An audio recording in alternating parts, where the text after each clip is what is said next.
Coleman Pierce hadn't set foot inside a community daycare since his company's charity initiative launched the program last year. Normally, his assistant handled drop-offs, photo ops, and ribbon-cutting obligations. But that morning, something made him insist on doing it himself. The sleek black SUV pulled up quietly outside a modest brick building tucked between a local church and a faded barber shop. A painted sign above the door read Bright Steps Daycare in childlike letters, chipped on one edge. Coleman adjusted the cuffs of his tailored blazer as he stepped out, a donation box of tablets. In one hand, his phone in the other, ignoring the persistent buzz of boardroom texts. He expected noise. Crayon drawings on the wall, maybe a child or two racing down the hall. What he did not expect was her. She was kneeling on the floor near a reading mat, tying a little boy's sneaker. Her uniform was simple, burgundy shirt with a loose cream cardigan over it, but it was the loose curl that escaped her bun and framed her cheek that made him freeze. Malaya. His chest tightened before his brain caught up. Her voice, soft, almost singing, rose gently above the toddler chatter as she hummed a tune he hadn't heard in years. It was the same melody she used to hum on slow Sunday mornings when breakfast filled their kitchen with warmth and memories hadn't yet turned cold. He nearly dropped the box. She didn't see him at first. She was focused, delicate in movement, her hands still as graceful as he remembered. But he saw everything. Her skin glowing with health, her posture steady, her expression peaceful. And that's when his attention shifted, because standing next to her, holding hands, were two little girls. One with wide, sharp eyes that mirrored his own, the other with softer features, but her head tilted thoughtfully to the side. The exact way Coleman often did when reviewing contracts, his breath caught. Two little girls, maybe 4, 5 years old, dressed in matching denim jumpers. Their small backpacks rested against a wall cubby. One of them clutched a purple stuffed animal. The other was drawing swirls on her hand with a washable marker, completely unbothered by the world.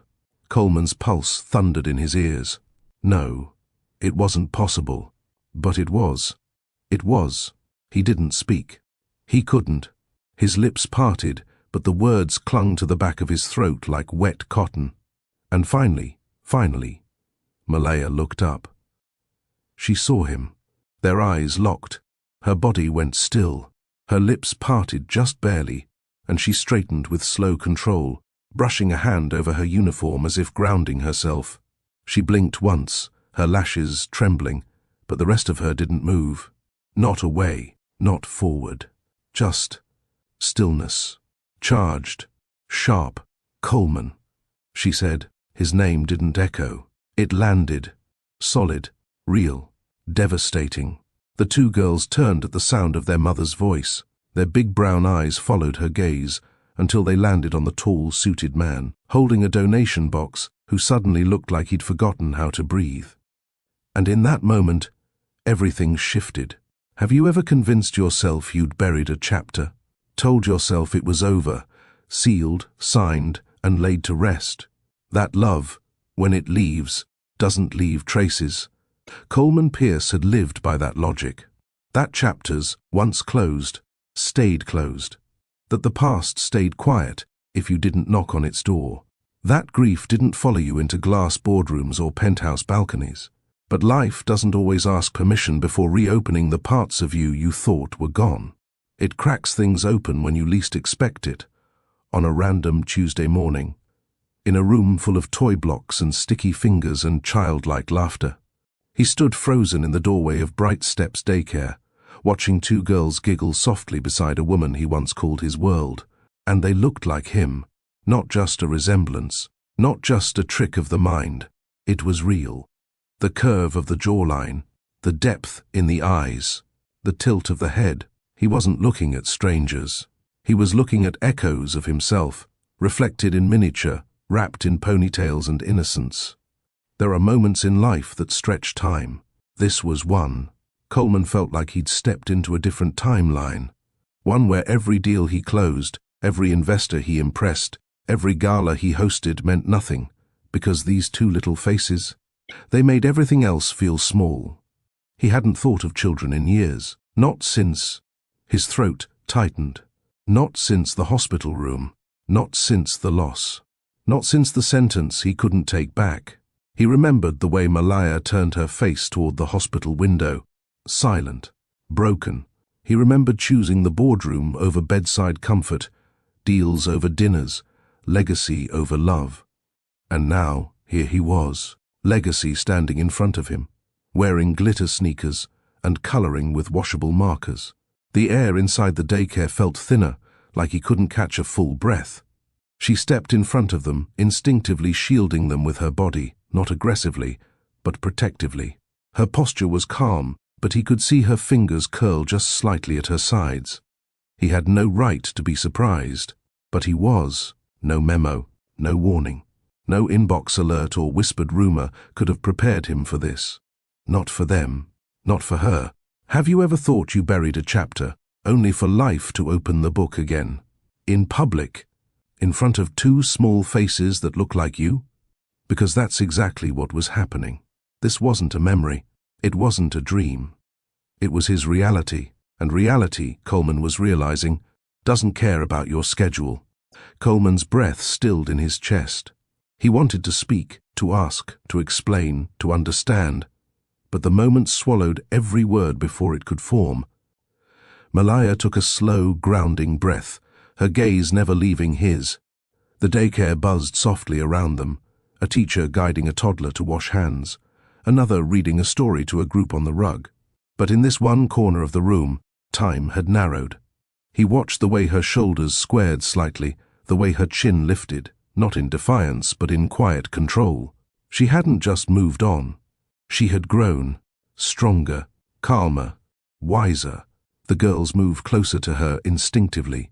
The one with sharper eyes, Trinity he would later learn, grabbed the hem of her mother's cardigan and tugged lightly. The other girl, Janaya, stood half behind Malaya's leg, wide-eyed, curious, but silent. "Mommy." Trinity's voice was soft, almost musical. "Who is he?" That question struck deeper than anything Malaya could have said. Coleman felt his body lean forward slightly, but Malaya's hand rose.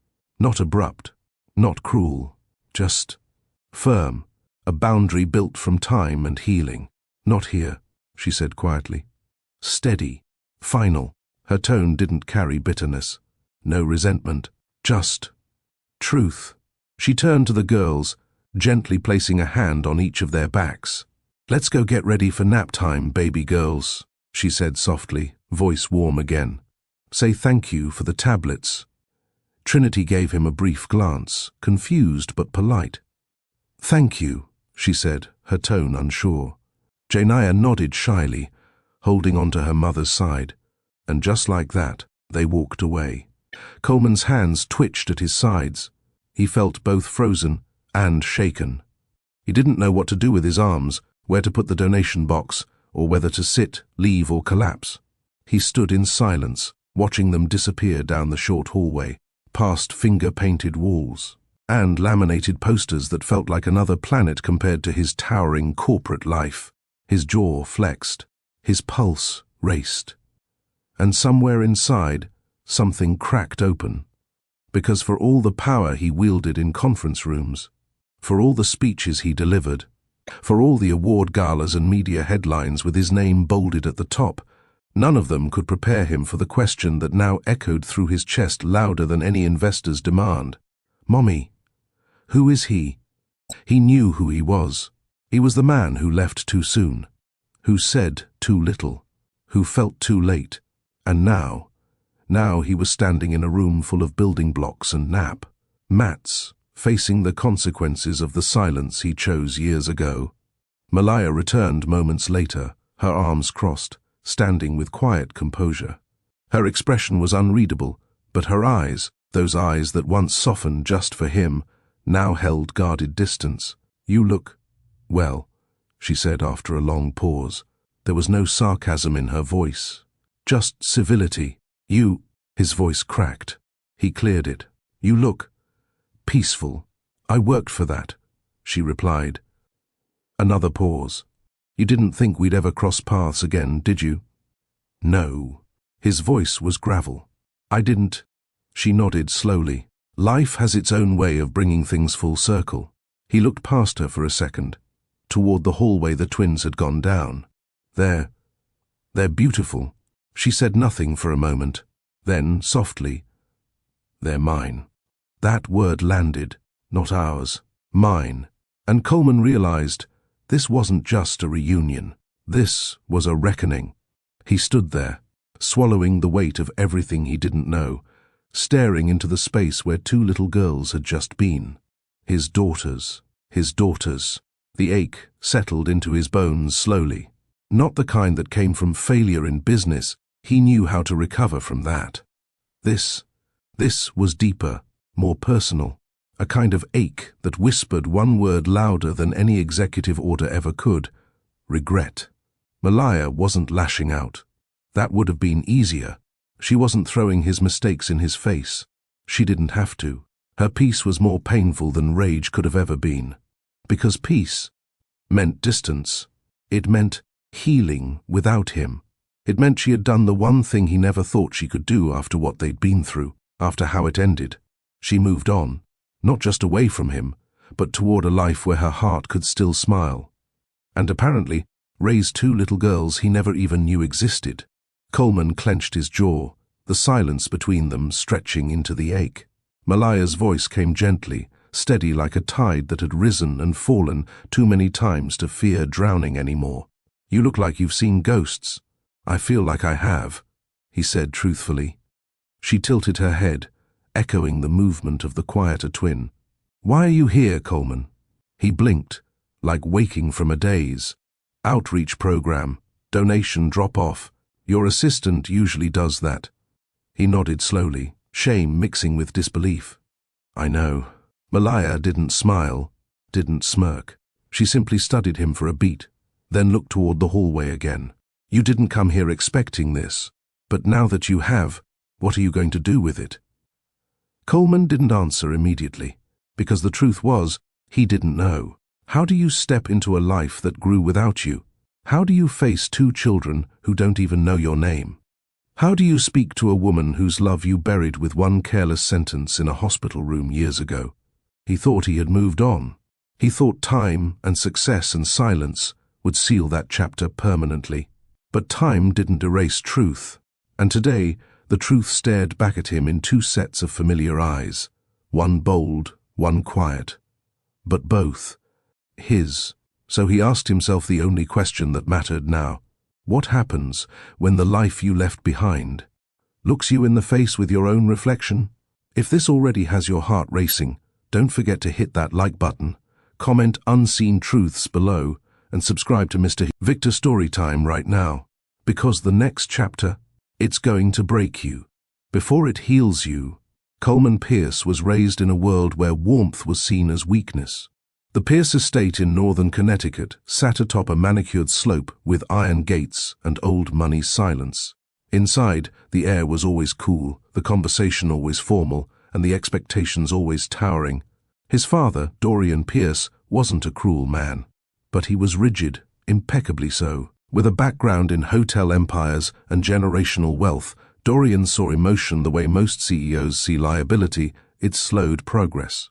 He believed in Polish, not passion.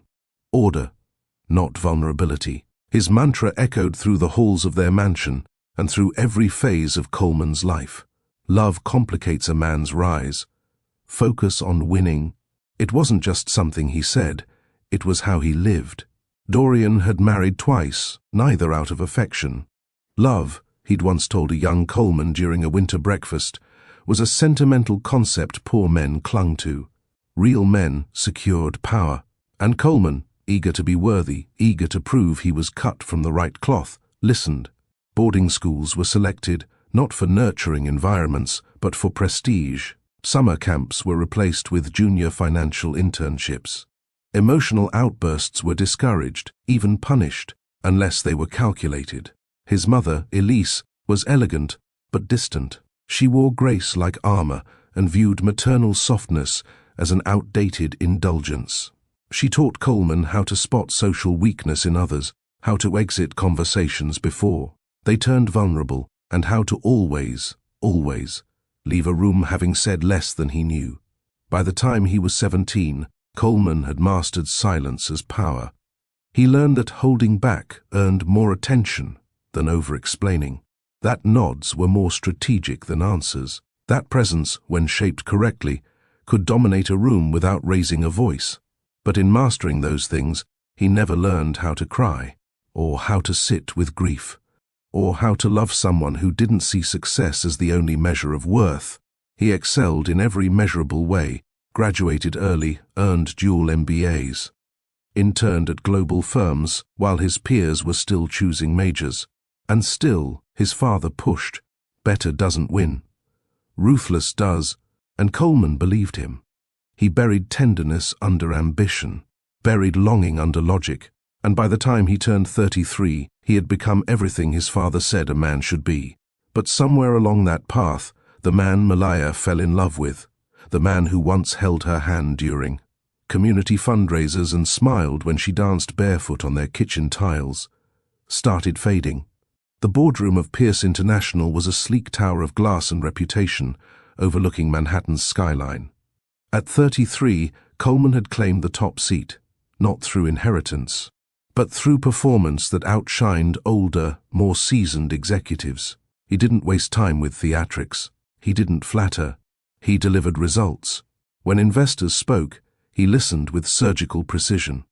When competition tried to gain ground, he struck clean and hard with a business strategy that made even his doubters respect him. Within a few years, he had doubled the company's property portfolio and expanded its reach across 5 continents.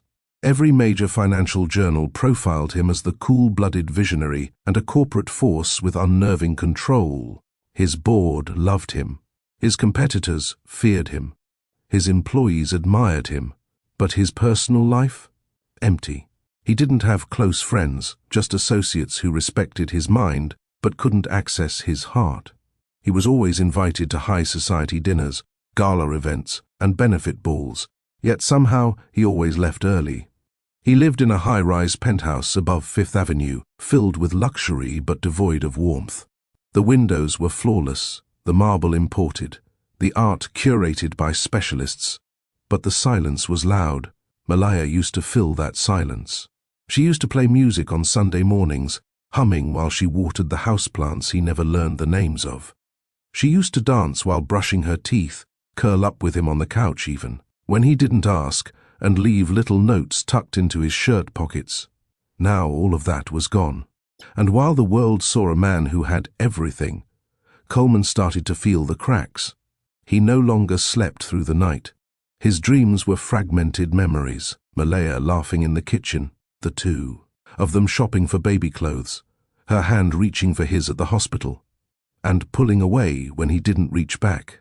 At work, his sharp focus remained, but behind closed doors, he moved through his penthouse like a stranger. He told himself he had moved on, but every time he looked in the mirror, he saw a man who didn't know what he'd become, just what he'd achieved. He dated occasionally. The women were beautiful, successful. Some were models from donor galas. Others were executives themselves, sharp, ambitious, polished. The kind of women his mother would call appropriate matches. But none of them laughed with abandon. None of them challenged him to put his phone down or kissed his forehead before meetings or talked about faith while holding his hand in silence. They liked his suits, his presence, his name. They didn't know him, because truthfully, Coleman didn't offer himself. Every date felt like a boardroom negotiation. Mutual compliments, shared stories, planned exits. Even intimacy was mechanical, sterile, transactional. There were no toothbrushes left in his bathroom, no perfume lingering on the sheets, no one asking about the boy behind the empire. His therapist once asked during a brief consultation, "When was the last time you felt seen?" He had no answer, because the last time he felt seen, really seen, was with Malaya, in a cramped apartment in South Florida, where love didn't need chandeliers or 6-figure wine pairings. He remembered the time she taped a note on the fridge, "Remember your soul, not just your calendar." He had smiled at it then. He would give everything to see it again now. It was 2 days after the divorce when Malaya sent it. Just 6 words. Take care of yourself, Coleman. It wasn't angry. It wasn't pleading. It wasn't filled with memories or blame. It was gentle. Too gentle for the way he had hurt her. Too kind for the way he had walked out. Coleman stared at that message for hours before replying, but he never hit send. What could he say that wouldn't sound hollow? I'm sorry. I didn't mean it. I panicked. The truth was, he didn't have the words then. And maybe he still didn't. But he never deleted the message. In fact, he archived it, backed it up, and transferred it to every new phone he upgraded to. Not because he was holding on to hope, but because that one text was the last piece of her that hadn't left. It became a kind of ritual. Every once in a while, on nights the city was too quiet, or when his own reflection felt like someone else's, he would open his messages, scroll past the deals, the flight confirmations, the board updates. And there it was. Take care of yourself. He had everything, except the one woman who had ever meant those words from a place he could never buy. It was supposed to be a formality, just another scheduled community event that Pierce International sponsored to improve optics in underserved neighborhoods. PR reps had lined everything up, a youth mentoring program, a few scholarships, a press release later. Coleman Pierce was told he didn't even have to stay the full 2 hours. But he stayed. Because of her. The gymnasium at Lincoln Heights Community Center buzzed with music and the kind of laughter that didn't exist in boardrooms. Colorful murals lined the walls, and rows of folding chairs were arranged for the parents. Coleman had just finished shaking hands with the director when his gaze drifted toward the center of the floor. She was dancing, not for attention, not for applause. She was teaching. Her arms moved with purpose, guiding a group of children through a choreography with energy and patience. She clapped, spun, encouraged, even laughed when one of the kids stumbled. Her joy wasn't performative. It was natural, contagious, and it wrecked him. Coleman wasn't the type to stare. But something in that moment cracked open a part of him he thought he had long buried beneath conference tables and quarterly projections. She wore a simple black tee and leggings. Her hair was pulled back, a scarf tied at the base of her neck. No jewelry, no pretenses, just light. She caught his gaze for half a second, offered a brief nod, then turned her attention right back to the kids. No recognition in her eyes, no flinch at his presence. She didn't care who he was. Later, during the refreshments segment, he found himself standing. Near the table she hovered over, adjusting juice boxes and napkins. "You're not one of the parents," she said without looking at him. "No," he answered. "Just here as a sponsor." She glanced up, arching a brow. "Figured. You looked like you'd rather be in a boardroom than a basketball court." He smiled, genuinely. "That obvious?" She grinned. "Only to someone who's spent enough time in both." That was their first conversation. It lasted 4 minutes, and yet it lingered with him for weeks. He learned her name that same day, Malaya Jones, a part-time dance instructor and youth mentor who had grown up just a few blocks from the community center. She volunteered more hours than she was paid, worked multiple jobs, still showed up every week, on time, ready to serve. She never asked him for anything, which is why Coleman found himself reaching out to her. A coffee meeting, under the guise of follow-up partnership discussion, turned into lunch. Then another, until coffee became brunch, and brunch became long drives with the windows down, talking about books, dreams, and the way music changed the soul. Malaya didn't speak in corporate quotes. She didn't see the world in margins and deals. She talked about purpose, faith, legacy, not the financial kind, but the kind you leave in people's lives. And slowly, without trying to impress her, Coleman started showing up for her. Because something about her presence made him want to be more than his last name. Dating Malaya was the first time Coleman realized how much of his life was scripted. Their third date, she invited him to her cousin's birthday cookout in Liberty Gardens.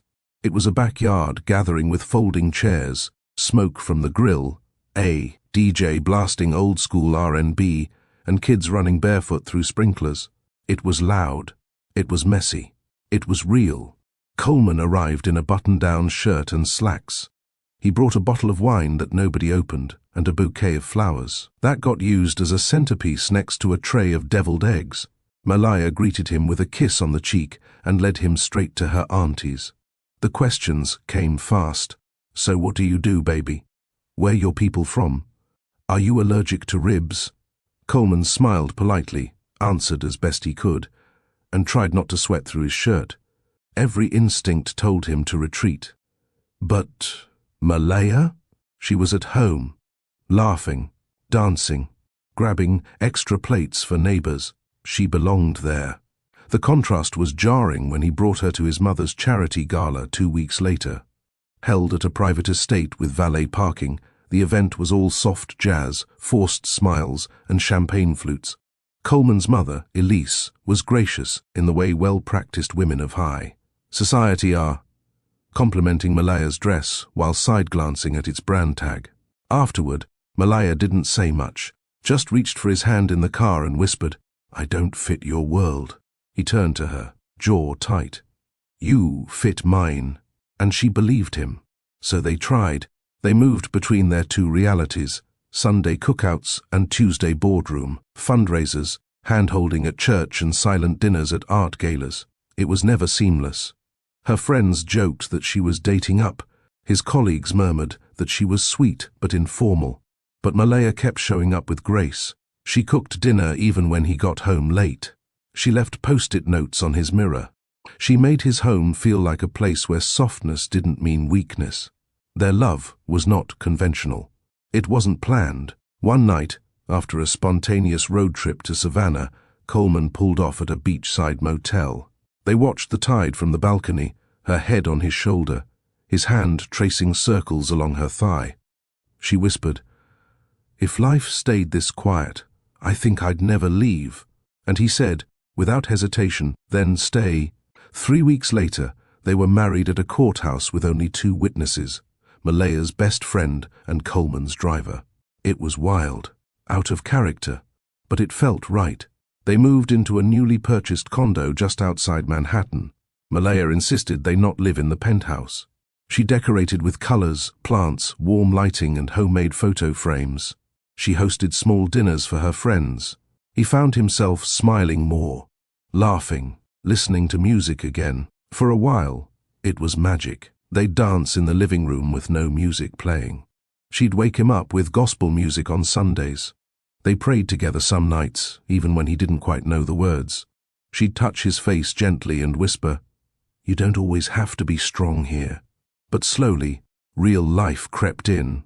His late nights increased. Her loneliness grew. He started checking his phone during dinner. She started leaving the TV on when he came home late just to avoid the silence. Arguments weren't loud. They were quiet, sharp, filled with "I'm tired and we'll talk later." Malaya tried to close the gap. She planned date nights, left handwritten letters, bought a small bookshelf for baby books when they started trying. But Coleman, he was slipping, not into someone else's arms, but back into the armor of the man his father taught him to be. A man who compartmentalized, a man who believed emotions had deadlines, until life shattered the illusion of control. It was 5 months in when everything changed. They had gone in for a routine ultrasound. Malaya had been glowing, belly just beginning to show.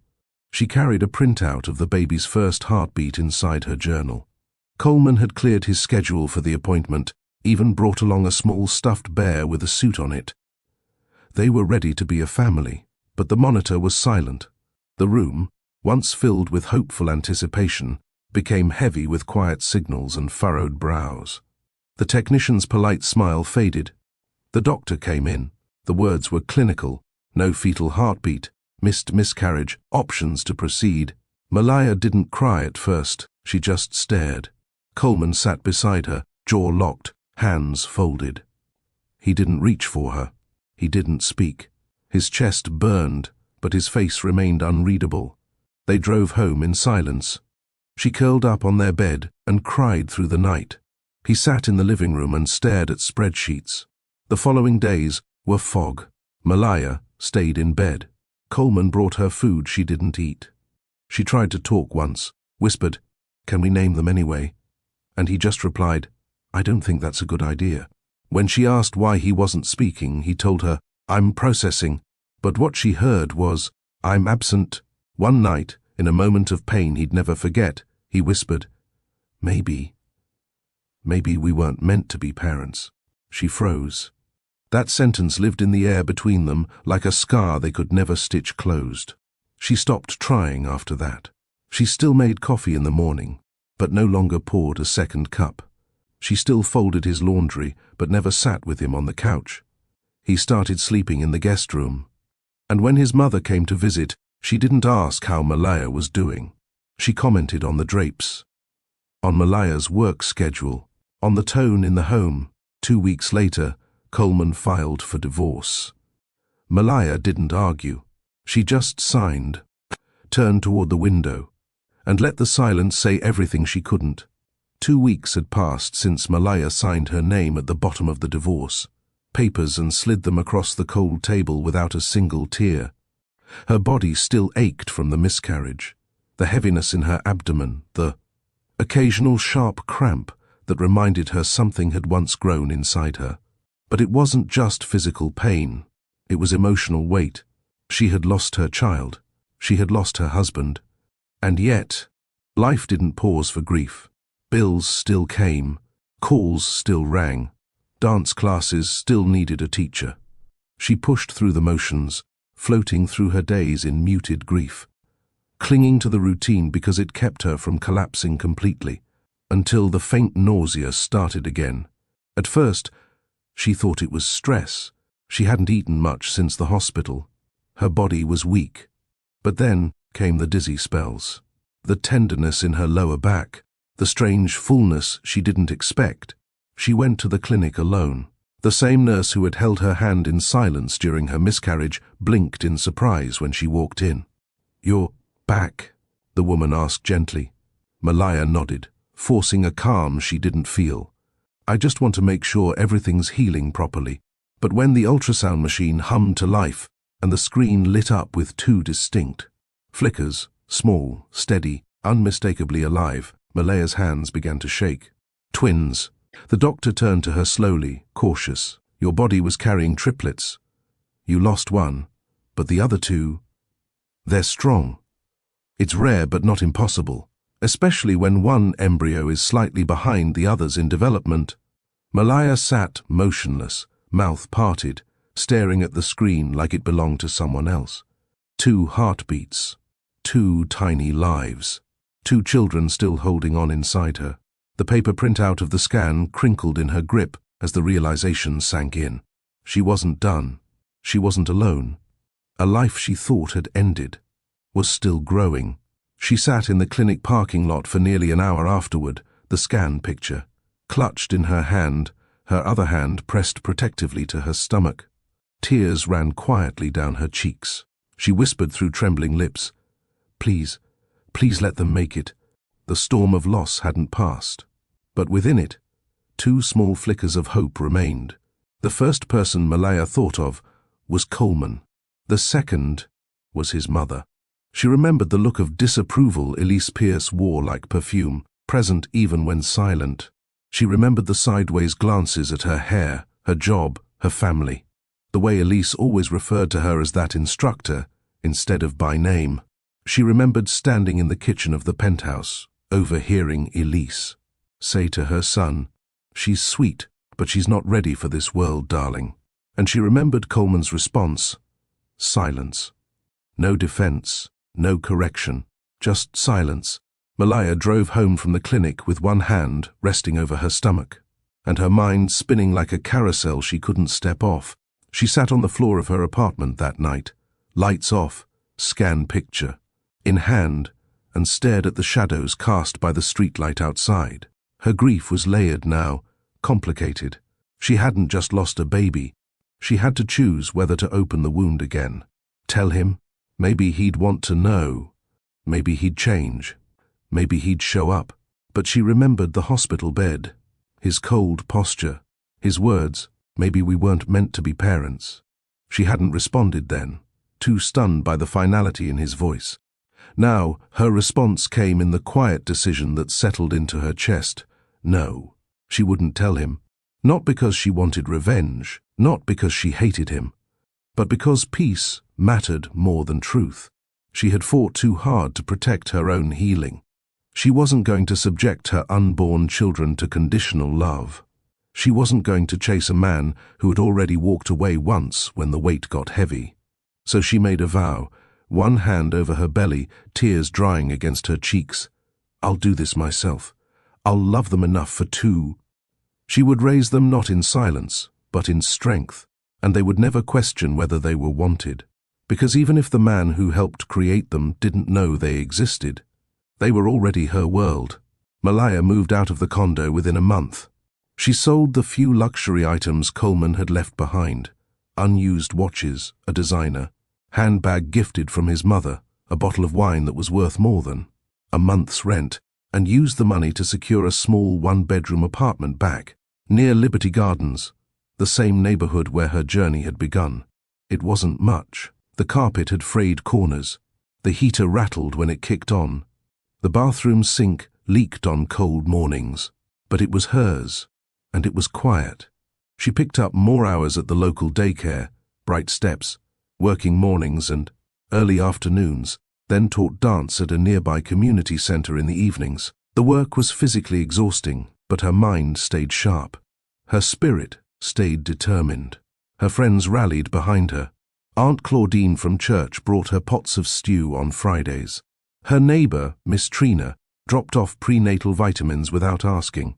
The young girls from her dance class surprised her with a tiny baby shower, pink cupcakes, handmade cards, and a second-hand stroller they had pooled their allowance money to buy. She never told them who the father was, and no one asked. Not because they didn't wonder, but because they respected her silence. Because in their world, among women who had carried more than just children, but burdens, families, dreams unfulfilled, privacy wasn't secrecy. It was protection. She journaled at night, read scripture when fear crept in, prayed over her belly with whispered affirmations that only her unborn daughters could hear. You are loved. You are chosen. You will never feel like a mistake. She decorated the nursery corner with care, a soft rug, hand-sewn name letters, a bookshelf already half full of bedtime stories. Every kick reminded her that she hadn't lost everything. She had gained something deeper. Purpose. The night they were born, it rained so hard the nurses had trouble getting to the hospital. Malaya had gone into labor unexpectedly, 3 weeks early. A neighbor drove her, and the birthing suite barely had time to prep. She labored through the pain without complaint, gripping the edge of the hospital bed with both hands, sweat pouring down her temples. She whispered their names, even before she saw them. Trinity came first, bold cry, kicking strong. 10 fingers, 10 toes, eyebrows furrowed in silent defiance. Her hair, already a tight crown of soft curls. Janaya arrived 4 minutes later, quieter, blinking slowly, eyes wide like she was studying the world. Malaya sobbed when she held them, one on each side of her chest. You made it, she whispered. You both made it. The following months were a blur: diapers, bottles, teething, midnight feedings. She returned to work part-time after 6 months, strapping the girls to her chest in. A double sling during dance classes, rotating naps between shifts at bright steps. She didn't complain, because every time she looked at their faces, those familiar features, that echoed a man who would never see them. She knew this was worth it. Trinity was curious and loud, always touching, asking, exploring. Janaya was gentle and patient, often humming to herself while coloring alone. Together they filled every inch of the apartment with laughter, squeals, and the kind of noise that made the silence from her past life seem so distant. At night, Malaya tucked them in beneath matching quilts and recited her 3 nightly promises. You are loved. You are enough. You are chosen. She had built a home from broken pieces, but it was whole. It wasn't fancy. It didn't carry titles or legacy wealth, but it was sacred. And as her daughters grew, so did her strength. because no one could tell her they weren't meant to be a family. In the years following the divorce, Coleman Pierce's reputation only grew. Pierce International expanded into Asia.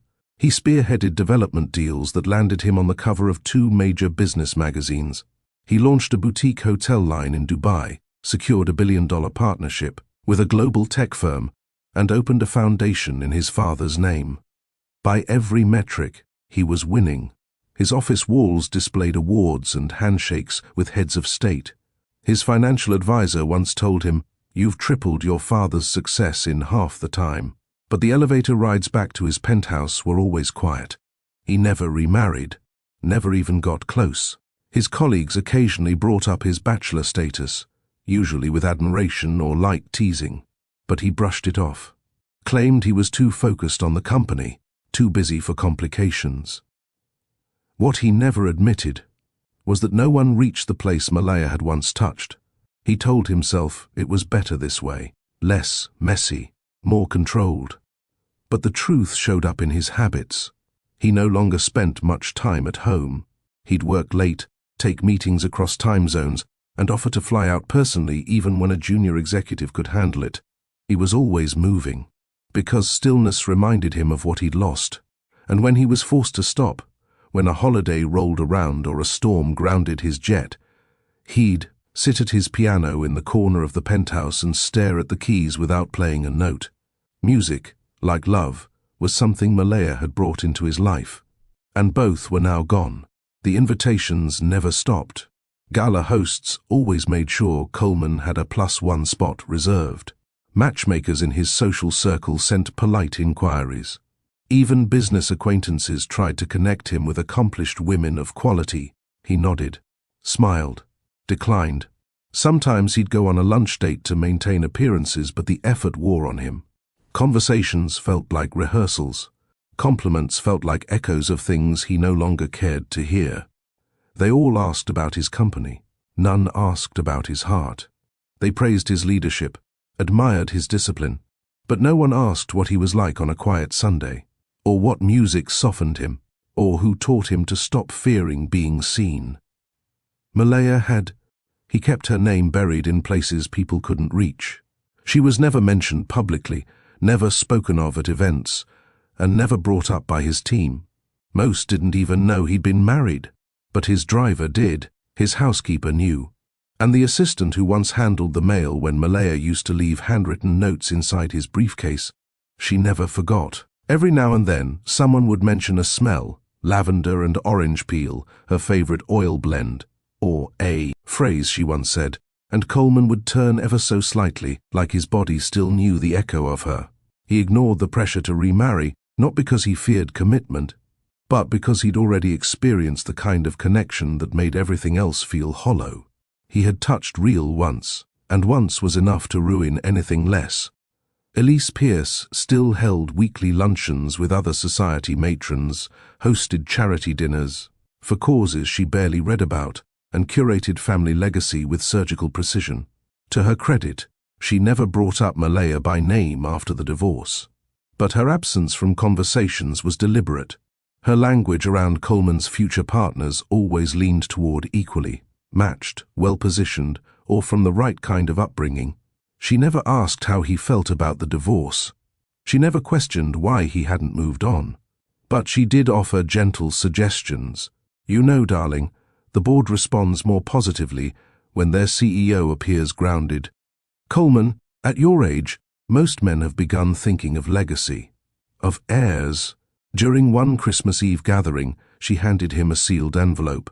Inside was a profile, background, education, family wealth, of a woman she had pre-approved for him to meet.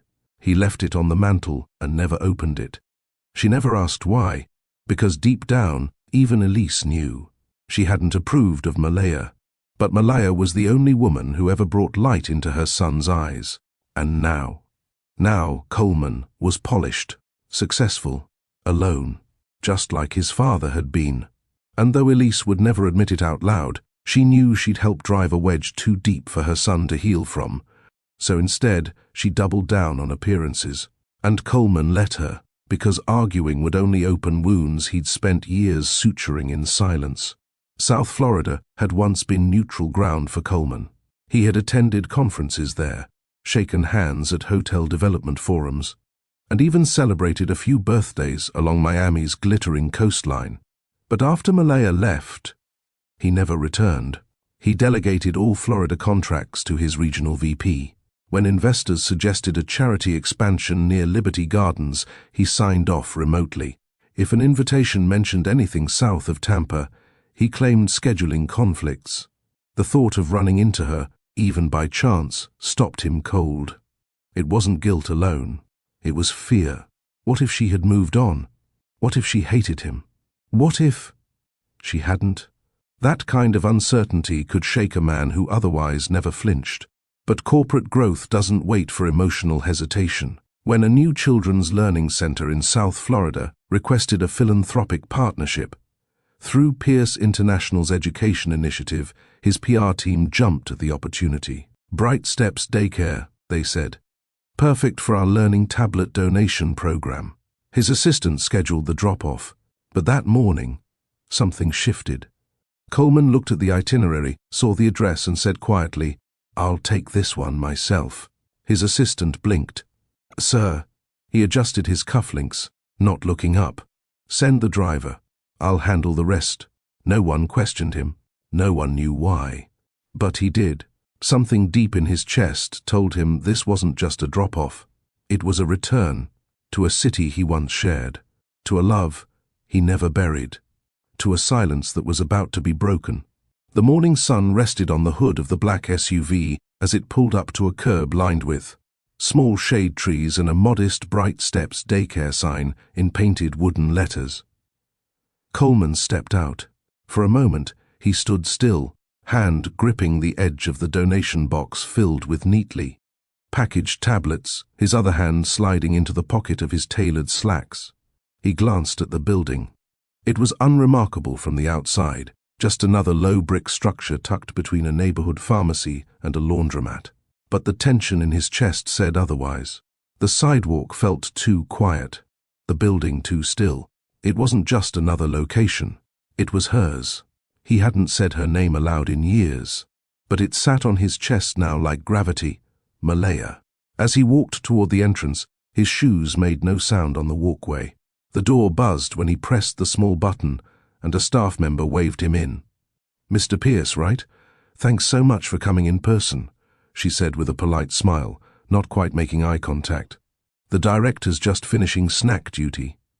You can leave the box by the front desk." Coleman nodded automatically, eyes scanning the walls. Colorful finger paintings, alphabet posters, drawings of families, some with stick figures, some with crayon-scribbled curls. A bulletin board read this month's helpers with names written in childlike handwriting. He stepped further inside, the box feeling heavier now. That's when he heard it. A laugh. It wasn't loud, but it was familiar. The kind of sound that once filled his home like sunlight. The kind of sound that once made mornings feel less like obligation and more like possibility. He followed it. Not intentionally, not consciously. His feet moved, pulled by something old, something unresolved. Around the corner, the hallway opened into a small activity room. Low tables, mats with puzzles. Children scattered across the space under the gentle guidance of a few caretakers. And, in the middle of it all, there she was. Malaya was kneeling beside a toddler, adjusting his Velcro shoe strap. Her back was to him at first, but even in that position, Coleman knew it was her. He could recognize the way she moved, the grace in her hands, the soft curve of her shoulder. Her hair was pulled back into a low puff, and a single curl had escaped near her cheek. She wore a simple burgundy polo shirt, part of the staff uniform, and her name tag sat flat against her chest. A cream-colored cardigan hung loosely around her frame. She hadn't seen him yet. She was humming softly to the child in front of her, the same tune she used to hum when she made breakfast on Sundays. Coleman's entire body stiffened. Time didn't stop. It slammed. The hum of the room faded to static.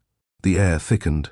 He took one slow step forward, then another, eyes fixed on her. He didn't notice the briefcase slipping from his hand. It landed with a dull thud. She turned. Her fingers froze mid-motion. Her eyes lifted slowly, and when their gazes met, when Malaya's warm, expressive eyes locked with his cold, startled ones, Coleman felt like something inside him cracked. He hadn't seen her in over 4 years. Not since the papers were signed. Not since she stood by the window and turned her face away from him while the ink dried on their divorce. But there she was. And she looked stronger, healthier, whole.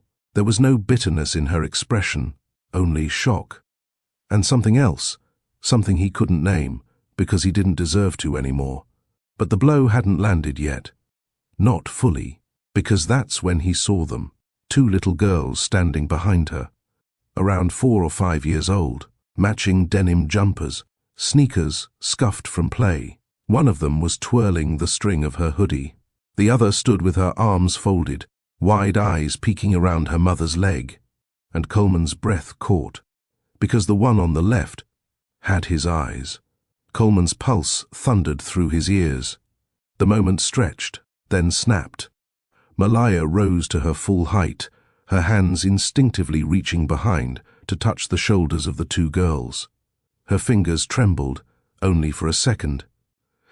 She steadied them fast.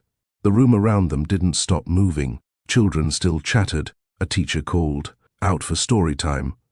But inside that small circle of air, everything stilled. She took one small step forward, blocking the girls subtly with her body, her gaze never breaking from his. "Coleman," she said. His name sounded like both a memory and a warning. He wanted to speak, wanted to ask, wanted to fall to his knees and make sense of what he was seeing. But no sound left his mouth. His eyes flicked to the girls again. The taller one, bold and curious, looked back at him like she recognized something she couldn't quite name. The smaller one tilted her head slightly to the side, the exact same way Coleman often did when analyzing contracts. It was undeniable. It wasn't coincidence. It was blood. The weight of that truth settled across his shoulders like chains he didn't know he'd been dragging all this time. Malaya's voice came again, low but firm. "Not here." It wasn't a threat. It was protection. Coleman took an unsteady step back, his breath short. He felt exposed, unarmed. She bent slightly and whispered something to the girls, who both nodded.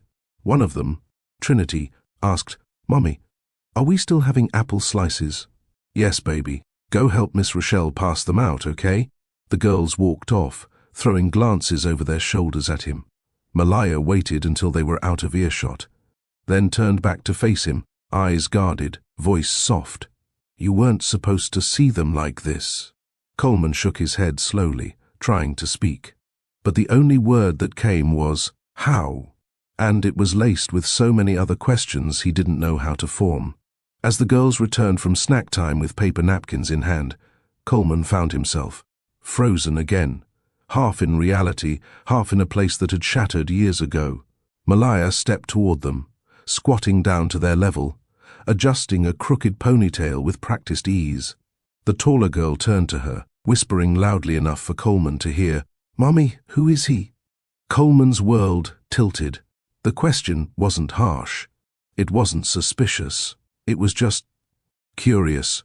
But for him, it detonated. Because this was the moment where silence could no longer protect him. The moment where innocence touched a nerve no power could defend against. Malaya glanced over her shoulder at Coleman. Her expression didn't flinch. Her voice was gentle but firm. "He's someone Mommy used to know." The girls looked at him again. Janaya blinked slowly. Trinity tilted her head like she was measuring his presence. And all Coleman could do was stare at what could have been, what should have been, and what was. His daughters. Not metaphorically, not emotionally, literally. His. Malaya stood up and walked over to him slowly. "Now you've seen them," she said quietly. "And there's no going back." Coleman nodded slowly, eyes still locked on the 2 girls now sitting at a table, munching their snacks. His voice returned, hoarse, barely audible. "They look like me. Malaya's reply came without hesitation. They are you. The daycare room buzzed with the noise of children transitioning into their nap routines. Coleman still stood near the doorway, paralyzed by the weight of what he'd seen. Across the room, Malaya's shoulders moved slowly as she bent to whisper to another staff member, then turned and walked toward him with a calm purpose. She didn't rush, she didn't stumble, but her pace carried finality. "Come with me," she said softly. Coleman followed without a word. She led him down the hallway, past walls covered in finger-painted sunflowers and family portraits drawn in thick marker lines. They stopped near the staff lounge, a tiny break room with a round table, a microwave, and faded posters about child safety taped to the wall. She closed the door behind them. He expected a storm, a slap of rage, a tearful shout, anything explosive. But instead, Malaya leaned against the counter, arms crossed over her chest, and looked at him with eyes that had clearly learned to survive without his protection. "Do you understand what you just walked into?" she asked evenly. Coleman opened his mouth, but no answer came. "I asked you a question." "I don't," he admitted hoarsely. I think I do, but I don't understand how I wasn't." Malaya cut him off gently. "You weren't supposed to." His forehead creased. "What does that mean?" "It means I made the choice to keep them away from everything that broke me." She didn't raise her voice. She didn't cry. That somehow made it worse. "I buried the girl who once waited at the door, hoping you'd come home early. I became a mother, a protector, and I did it without apology." Coleman swallowed the lump in his throat. "I never imagined you'd be alone, going through all that." "You didn't imagine much, Coleman. Not back then." Her voice didn't waver, but every word landed like a truth he could no longer dodge. "I knew you were ambitious. I even admired it. But I never thought you'd choose legacy over love. When we lost that baby, I lost a lot more than our child." Coleman took a small step forward, but Malaya didn't move. "I thought I was grieving," he said quietly. "You were," she agreed. "But grief doesn't give you the right to disappear." That truth hit deep. He had built walls during his pain, but she had lived through the wreckage of it. The words sat between them like a third presence in the room. Coleman looked at her, stunned by the stillness in her tone. This wasn't an outburst. It wasn't fury. It was colder than rage. It was resolution. He realized this version of Malaya wasn't the woman who cried silently into a pillow after their arguments. This Malaya had lived through fire and found her footing again. "You said," she began slowly, "maybe we weren't meant to be parents." His knees almost gave out at the sound of his own words thrown back at him. She didn't pause for his reaction. "You said that to me in a hospital bed, after we lost our baby, when I needed you to reach for me, to speak life back into me, to stay." Coleman shut his eyes tightly, the memory hitting like a flash flood. The sterile room. The sound of the fourth. Her face turned toward the window, blinking back tears she never let fall in front of him. "I was broken," she said, "but I was still breathing, still trying. You left." "I didn't know how to fix it," he said weakly. "You didn't have to fix it," she replied. "You just had to be there." She let that sink in. "I found out I was still pregnant 2 weeks after you walked out. 2 heartbeats, 2 lives still growing in a body I didn't even trust anymore." He stared at her, unable to speak, but visibly trembling. "I remembered what you said that day. Those words never left me. I looked at that ultrasound picture, and I heard your voice in my head saying, 'We weren't meant to be parents.'"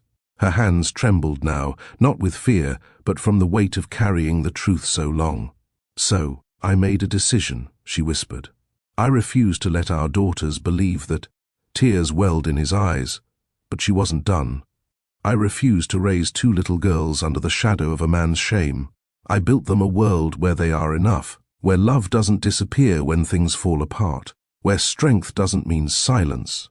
She took a step closer, and every time I tucked them in, I reminded them, "You are loved, you are enough, you are chosen," because they were, even when their father didn't know they existed. Coleman's hands shook at his sides. The silence had protected her peace. But it had also carved a canyon between them that he didn't know how to cross. Coleman turned away from her for a moment, gripping the back of the break room chair like it was the only thing holding him upright. His shoulders tensed, his jaw clenched, and then, without warning, it all crashed. A sob escaped his throat before he could stop it. The sound startled even him. It wasn't dignified. It wasn't controlled. It was the sound of a man who realized too late what he had lost, and what he'd missed.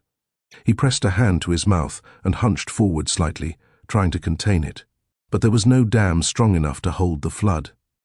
Malaya didn't move. She watched in silence, not out of coldness, but out of understanding. She had cried like that too, in private, in the early months when motherhood felt like drowning in expectations, when 2 cribs felt both full and impossibly empty. Coleman sank into the chair, elbows on knees, face in his hands. "I failed them," he whispered. "I failed you. I'm not the one who matters right now," Malaya said. "But I missed everything. First words, birthdays, dance recitals. They don't know that yet," she said gently. "But one day they will." His head lifted slowly, red eyes meeting hers. "And when they ask, what do I say?" "You don't explain it away," she said. "You show them who you are now." He nodded, broken, humbled. The image of his daughters' faces, so clearly his, played in his mind like a loop. Trinity's wide, bold stare. Jania's soft head tilt. 2 versions of himself. Better versions. Born in silence, raised in strength. "Can I?" He paused. "Can I make it right?" Malaya didn't answer right away. Because forgiveness was a journey. But, truthfully, that wasn't her answer to give. Coleman stood slowly, wiping his face with the sleeve of his blazer, voice unsteady but clearer than before. "I want to be in their lives," he said. "Whatever you allow. I'll take it one day at a time. I don't expect anything more than what you give me. But I can't disappear again." Malaya studied him. Not the man in the suit, not the CEO, the man. "I don't need your promises," she said. "I've learned how to live without them." His heart sank again, but she wasn't finished. "What I need," she continued, "is for you to stop trying to rewrite the past and start writing the present." He nodded. "I'll show up," he said. "Every day, if you let me." "You're not proving anything to me," she replied. "Then who am I proving it to?" She didn't blink. She pointed gently in the direction of the classroom. "To them." A pause. "Don't apologize to me. Promise them." That landed deeper than any accusation ever could. Coleman took a slow breath. His voice cracked, but he didn't shy away. "I promised Trinity and Jania I will never walk away again." The room fell into quiet again. But this time, it wasn't silence from loss. It was the pause before something new began. The Saturday morning sun draped the bright steps courtyard in gold. Coleman stood by the sandbox, tie tucked into his shirt, trying to make sense of the chaos. Trinity was orchestrating a puppet play with a group of toddlers, narrating with dramatic flair, while Jania quietly lined up blocks in alphabetical order on the mat nearby. He watched them like they were a living mirror, 2 reflections of everything he'd missed. "Daddy, are you paying attention?" Trinity's voice snapped him out of his daze.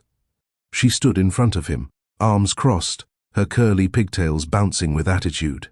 "You can't just stand there looking like a tree. You're the dad squirrel." "The dad squirrel?" Coleman blinked. Jania, still quietly building, whispered without looking up, "You're supposed to save the acorns." He laughed gently, crouched down beside Trinity, and accepted the felt squirrel puppet. "Well then, where are my squirrel children?" Trinity's whole face lit up, and Jania's mouth curved into a small smile. It was the first moment where Coleman felt, just slightly, that he belonged here. By lunchtime, he'd accidentally spilled juice on his shirt, had stickers all over his briefcase, and had played hide-and-seek 3 times in a row.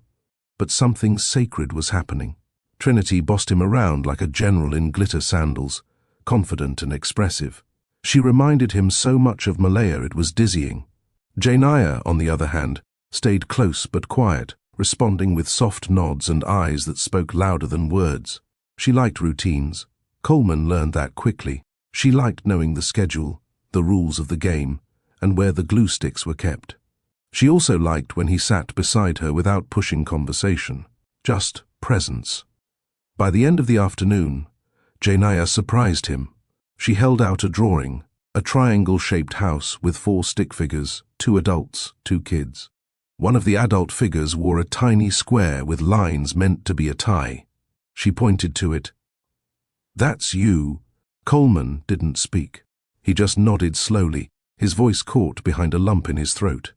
She added in a whisper, "We didn't know if you'd ever come back." He crouched again, eye level with her. "I didn't know how to, but I'm learning." Malaya stood beside her car, outside bright steps, arms folded, jacket wrapped around her. The parking lot was quiet, bathed in street lamp glow, long after pickup had ended. Yet, she hadn't driven off. Coleman stood across from her, holding a paper bag with leftover snack packs he forgot to throw out. "You're waiting for me, or just enjoying the nightlife?" "Neither," she said without looking at him. "I just wasn't ready to go home yet." Coleman leaned against the hood of her car. "You used to say that about our apartment." She turned slightly, giving him a look. "You used to not listen when I said it." There it was, that sharp, honest Malaya. He missed it more than he could explain. "You're different now," she added, quieter this time. "Not totally. But something's shifted. I've had time to sit with everything. Being alone in a penthouse isn't peace. It's echo." She looked at him carefully. "Why now? Why show up after all this time?" He ran his fingers through his hair. "Because the world shifted the day I saw those girls. It broke me open." Silence stretched between them, but it wasn't bitter. It was laced with the weight of history, memories of shared laughter, arguments, whispered behind closed doors, dances in the kitchen barefoot at midnight. Malaya sighed. "I didn't hide them to hurt you, Coleman. I was building a world where they'd never feel unwanted." "You succeeded," he said, voice tight. "And I failed." She looked up, eyes glossy but steady. "It's not about blame anymore. I just need to know that if you're going to be in their lives now, you mean it. No half-stepping." He nodded. "I'm here to learn. I won't walk away again." Malaya studied him for a long moment. "I believe that more than I expected to." The Bright Steps Family Fall Festival was more than just pumpkins and face paint. It was an emotional checkpoint for Coleman. He arrived early, not in a suit, but in jeans and a t-shirt that said "Book Buddy." Trinity had insisted he match the volunteer parents. Malaya was setting up the cupcake stand, her apron dusted with powdered sugar. Their eyes met across the lawn. Neither smiled, but the air between them carried something familiar, like a soft piano tune from a song long buried in memory. "Hey, volunteer dad," she teased when he walked over. "Hey, cupcake queen," he replied, handing her an extra pack of napkins. Throughout the day, Coleman stayed close to Trinity and Janaya, helping with bean, bag toss, singing during story time, even getting roped into the parent sack race. But it was when the live band started playing Let's Stay Together that everything slowed. Malaya stood at the edge of the dance area, watching couples sway. Coleman approached, a little hesitant. "Just one dance." She didn't answer with words. She simply took his hand. They moved slowly, rhythm simple, bodies close but respectful. For a moment, the world shrank, just like their wedding night. Except this time, there was no pressure to perform, no timeline to meet, no future to predict. Just presence. Just feeling. She looked up at him. "You still can't dance." He chuckled. "You still lead." She smirked. "Because you still follow." They didn't say what they were both thinking. This moment felt like home. The night air carried a crispness that hinted at winter's approach. Most of the guests had left, the booths were being disassembled, and the music had faded into soft humming from the cleanup crew. Malaya stood near her trunk, folding tablecloths. Coleman approached, rubbing his hands together for warmth. "You cold?" he asked. "A little. Nothing new." He took off his hoodie and handed it to her. She hesitated, then put it on, the familiar scent wrapping around her like nostalgia. They stood there quietly for a while, watching Janiyah and Trinity chase bubbles in the distance. "They're incredible," he murmured. "You raised them with so much grace." "I tried. I still am," she replied. He turned to face her fully. "You make it look easy." Her eyes met his. "It wasn't. You weren't there when Janiyah had her first fever, or when Trinity asked me why her hair wasn't like the other girls at school. I had to learn everything on my own." "I'm sorry," he said, voice thick. "Not for missing events, for not fighting to be better, for not believing we could be parents." She nodded, slowly. "You're showing up now. That counts for something." The air shifted. He stepped a little closer. She didn't move. His hand brushed hers, and their fingers lingered. Their faces inched toward each other, not rushed, not desperate, just curious, just human. But just before their lips met, Janiyah shouted, "Mummy!" Trinity dropped her shoe in the water bucket. They pulled apart instantly, smiling like two kids caught sneaking candy. Malaya laughed. Saved by the twins. Coleman chuckled. Probably for the best. They didn't kiss, but the space between them had changed. Something tender was reawakening. Not because they forced it, because it had been waiting. The smell of grilled corn, smoked chicken, and sweet glaze hung in the air as Coleman pulled into the gated yard behind Malaya's aunt's home. Fold-out tables lined the grass, kids ran between lawn chairs, and a playlist of old-school R&B flowed from a speaker near the porch. He stepped out of the car slowly, adjusting the collar of his polo. No suit today, no watch worth more than a car. Just Coleman. And he felt more out of place than he had at any boardroom presentation. Trinity and Janiyah spotted him first. "Coley!" Trinity shouted, darting toward him with a paper plate full of fruit. She almost tripped over her own sandals. He caught her arm before she fell, laughing as juice dripped onto his shirt. Janiyah approached quietly, holding a half-eaten cookie. "You came," she whispered, as though she still didn't believe he'd keep showing up. "I promised I would," he said softly. That's when the chatter behind the grill died down. A group of aunties sat under a canopy, fanning themselves, eyes narrowing in unison as they watched the scene unfold. One whispered something to another, another crossed her arms, and one, Aunt Claudine, squinted her eyes so sharply he felt the sting from across the yard. Malaya walked out of the house with a tray of cornbread. Her steps slowed when she saw him. She didn't smile right away, but she didn't tense either. "You made it," she said. He nodded. "You asked if I wanted to come meet your people. I figured it wasn't a rhetorical question." She smirked. "They're intimidating but harmless." "That's easy for you to say," he whispered as one auntie mouthed at him. "That's the one." "You'll be fine," Malaya replied under her breath. "Or you won't. Either way, this is part of showing up." She led him toward the yard, and every eye followed him. He wasn't used to this kind of scrutiny.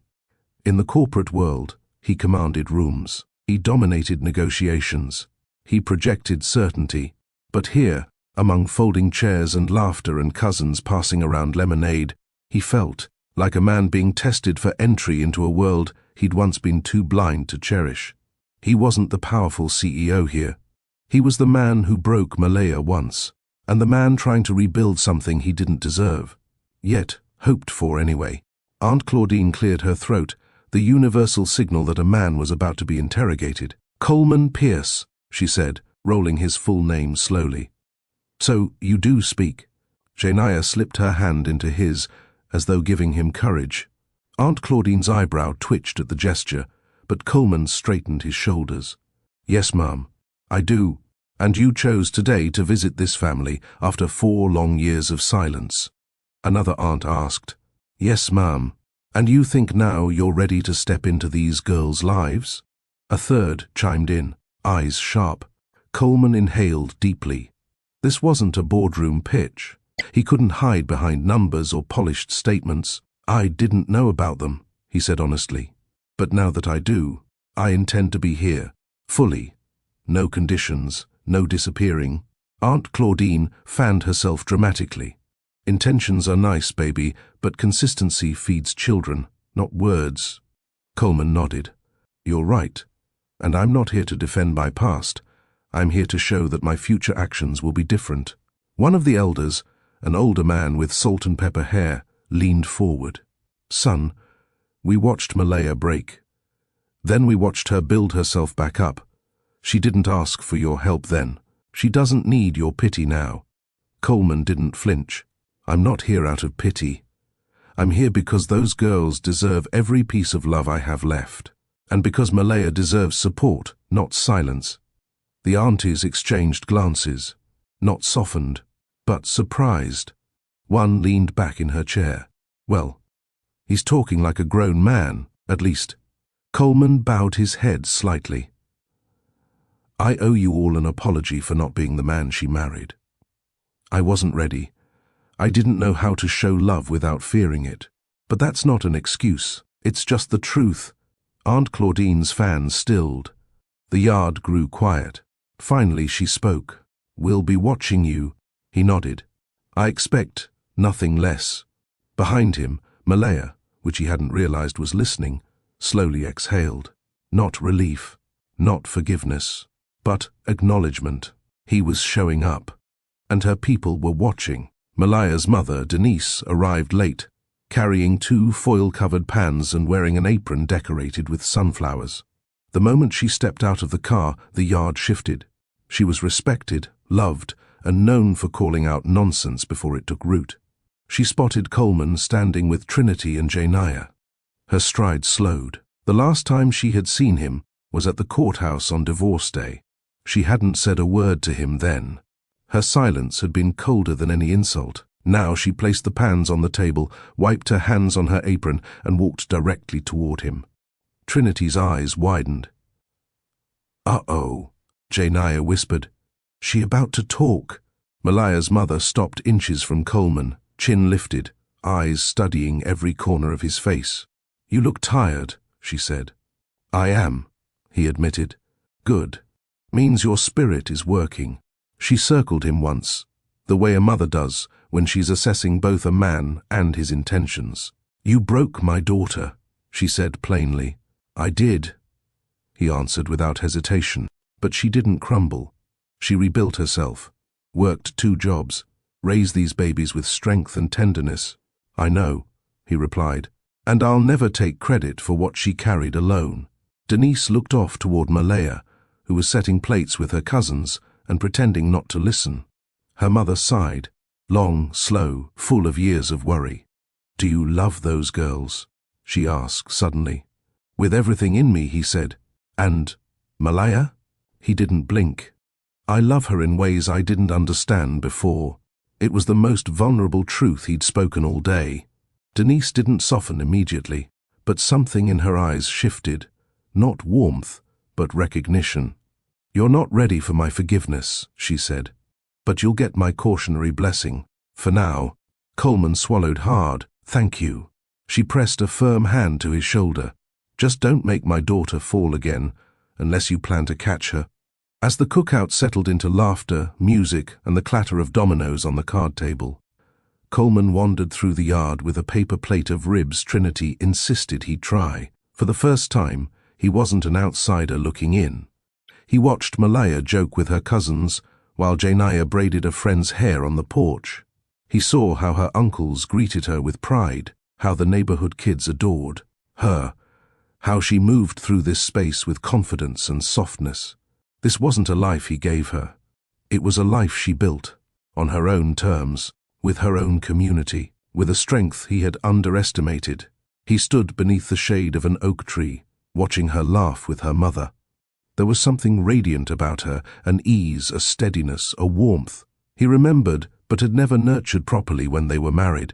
She caught him staring. Instead of looking away, she walked toward him. Having fun? She asked. I am, he said. Your family, there's something special. They're protective, she corrected, and loud, and loving and chaotic. They're everything you deserve back then, he said quietly. She paused. He continued, voice low.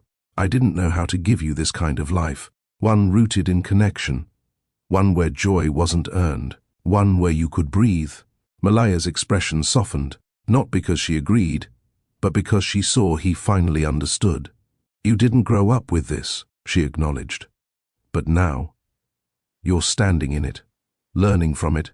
He nodded, and grateful for the chance.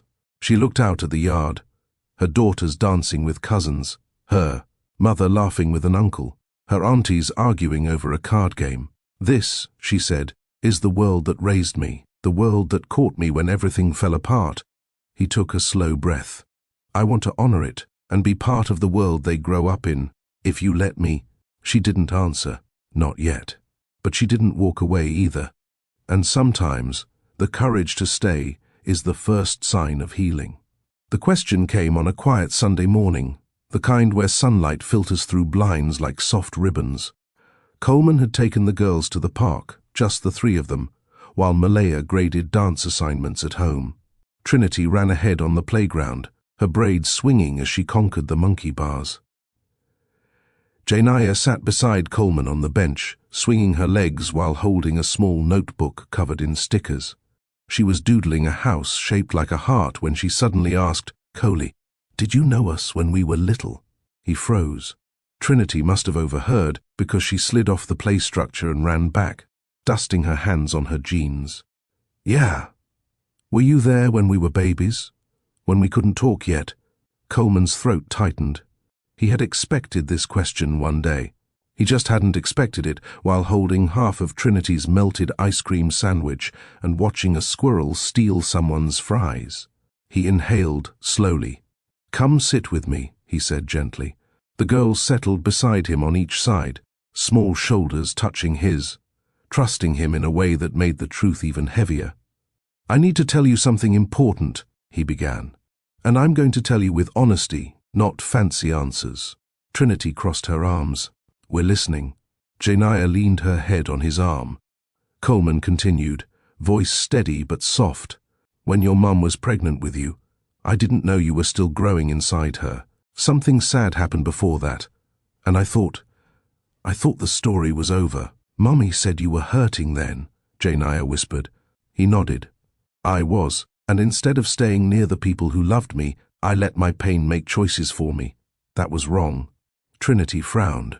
So, you didn't leave us on purpose? No, Coleman said immediately. Never on purpose. If I had known, if I had even guessed, I would have been there from the very beginning. But I didn't know, and that missing time, it's something I can't get back. The girls looked at each other. Then Trinity asked the question that tore him open. But you're here now, right? Coleman placed a hand over both of theirs. Every day. As long as you want me, I'm here. And I won't leave again. Janaya smiled faintly. Okay. Just don't miss any more stuff. He laughed through the burn in his chest. I won't. Trinity climbed onto his lap without warning. Good. 'Cause we got plans. Plans? He asked. Yep. Big ones. And in that moment, the past loosened its grip. Even a little peace felt like a miracle. Later that afternoon, the girls colored on the living room floor of Malaya's apartment, while Coleman sat at the tiny dining table, sipping water and steadying his breath. Malaya emerged from the hallway with a fresh load of laundry. She placed the basket on the couch and looked at him as if reading the weight behind his stillness. They asked you something, she said. He nodded. They did, and I told them the truth. Malaya set aside a folded shirt. Not the version that makes you look better, right? No, the version that hurts to say but matters to hear. She paused, giving him her full attention. I told them I didn't know they existed. I told them I failed you during the hardest season. I told them my grief turned into distance, and that I let myself believe that stepping back was easier than being vulnerable. Malaya swallowed, eyes softening. And they accepted that, she whispered. They didn't accept it. Coleman corrected gently. They heard it. Kids don't judge the way grown-ups do. They just want truth and presence. She leaned on the counter, her expression shifting between relief and grief.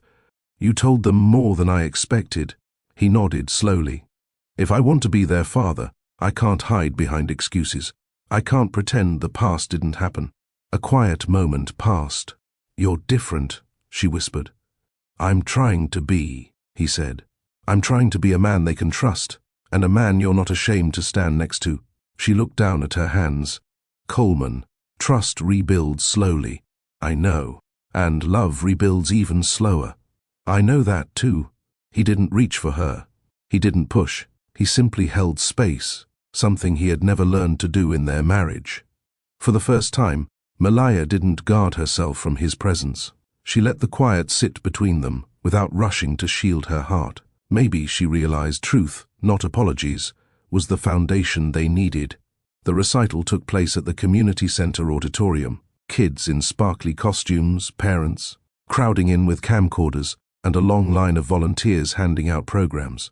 Coleman arrived early, holding a bouquet of small pink flowers Trinity once mentioned she liked. Malaya spotted him near the entrance. You came before the crowds, she teased lightly. I didn't want to miss anything, he said. She nodded, impressed, but trying not to show it too clearly. They'll be thrilled to see you.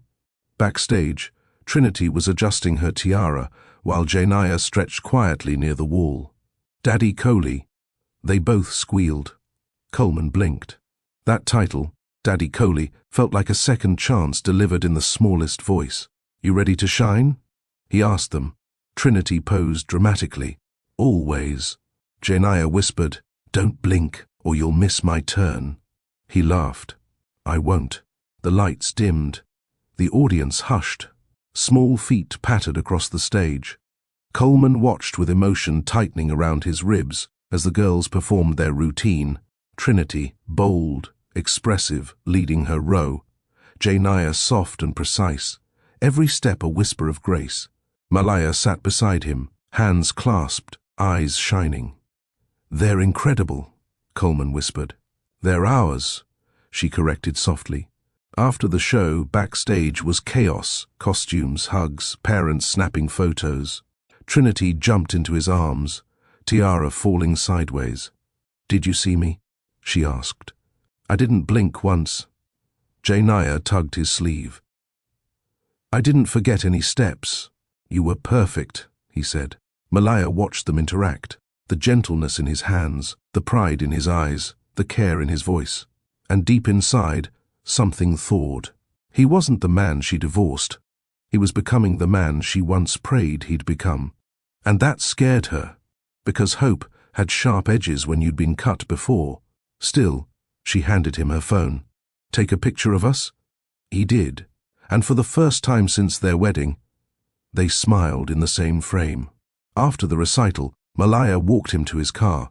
The night air was cool, the moon casting gentle light across the nearly empty parking lot. The girls were inside with her mother, eating post-show cupcakes. Now it was just them. Coleman shoved his hands into his pockets, nervous in a way he never was in his corporate life. You were amazing tonight, she said. I wasn't the one dancing, he replied with a shy smile. No, I meant how you showed up, how you saw them, how you really looked at them. He lowered his gaze. I'm learning. A long silence followed, but it wasn't tense, just fragile. Malaya, he began quietly, I need to ask you something. She held her breath. Not a huge thing, not a big leap, just a step. What step? She asked. Coleman took a breath that looked like it carried years of buried longing. Can we start again? He asked. Not as husband and wife, not as something heavy, but as two people who care about each other. Her eyebrows lifted slightly, emotion flickering across her face. Start again? She repeated. Yes, as two people who know each other's scars. Two parents learning patience. Two hearts that once tried too hard and loved too fast, but maybe deserve another chance to know each other gently. She didn't speak. He continued. I'm not asking for your hand. I'm asking for your time, for conversations, for laughter, for the small things. I want to grow beside you, not rush towards something we're not ready for, Malaya looked up at the moon, then back at him. "Coleman." "I'm scared," she admitted. "So am I." She swallowed. "What if we hurt each other again?" He stepped closer, not touching, just present. "Then we forgive again," he said. "But this time, we walk in honesty, not silence." Her breath trembled. "So, you want friendship?" she asked. "I want connection," he corrected. "I want peace. I want to know you again. Not the wife I lost, but the woman who stands here now." Another silence, this one softer. Then she exhaled. "Okay," she whispered. "We can start with that." Coleman closed his eyes in relief. When he opened them, she was already walking back toward the entrance, turning once to add, "And Coleman?" "Yes? Don't rush this," she said. "I'm choosing slow this time." He nodded. Slow felt like grace. Slow felt like healing. Slow felt like love trying to find its way back, carefully. A quiet breeze floated over the park's open field, brushing against Coleman's crisp, light blue button-down as he walked beside Malaya, her braided hair pulled back in a soft bun and her flowy sundress swaying with each step. The twins, Trinity and Janaya, ran ahead of them, their laughter echoing. In the air, blending with the sound of rustling leaves and distant birdsong. They weren't at some grand amusement park, not a luxury resort, just a modest local park tucked away in the edge of town, where wildflowers still grew around, wooden benches, and where the grass, while not manicured, was real, soft, and full of life. Coleman looked over at Malaya, who was watching the girls with a stillness that only came from gratitude. "They seem happier here than they ever did in all the houses I bought," he said, voice quiet but sure. Malaya nodded slowly, the corners of her mouth curving into a gentle smile. "Because you're with them now, and you're not looking over your shoulder." He exhaled. The weight of years, boardrooms, headlines, reputation, shame, had started, melting the day she opened that daycare door and Trinity said, "Daddy." But here, right now, it felt like he could finally breathe in full. "Do you come here often with them?" he asked. "Almost every Sunday after church. They call it their dream world," Malaya chuckled. Coleman's eyes followed Trinity chasing after a butterfly, her hair bouncing wildly, while Janaya clutched her notepad like a treasure. "I can see why," he murmured. The past was still there, the choices he couldn't undo. But somehow, sitting on a worn bench under an oak tree with the woman he had once let go, and the children he didn't know he had, Coleman felt something he'd never allowed himself to truly feel before. Safe. Trinity's footsteps were soft on the grass as she tiptoed behind a monarch butterfly. "Daddy, look," she shouted, turning to Coleman with eyes as bright as the sky. "It keeps flying away when I try to kiss it." Coleman laughed, bending to her level. "Maybe butterflies aren't ready for kisses just yet, but they'll let you admire them from a distance." She tilted her head, thoughtful. "Like some people?" He blinked. That child had her mother's depth. Meanwhile, Janaya sat on the picnic blanket near Malaya's feet, her tiny fingers scribbling fiercely on Coleman's old leather notepad, the one he used to bring into board meetings. "Mr. Pierce," she called, still pronouncing his name with a slight softness, like it was too big for her mouth. "Come see what I drew." He sat beside her, curious. Her small hand flipped the pages and revealed heart after heart, overlapping, spiraling, some perfect, some messy. In the center was a bigger one, with 4 stick figures inside, labeled Daddy, Mummy, Me, and Trin. Coleman stared at it, frozen, not because of the art, but because she'd written Daddy without hesitation. "You sure that's me?" he asked, voice slightly choked. She didn't even look up. "You told Mommy you're staying. That makes you Daddy now." Malaya turned her head at that, wiping something from the corner of her eye. She didn't speak. She didn't need to. Coleman reached for the pen Janaya had dropped and slowly wrote his own name underneath the word Daddy. For the first time, he didn't feel like he was signing a title.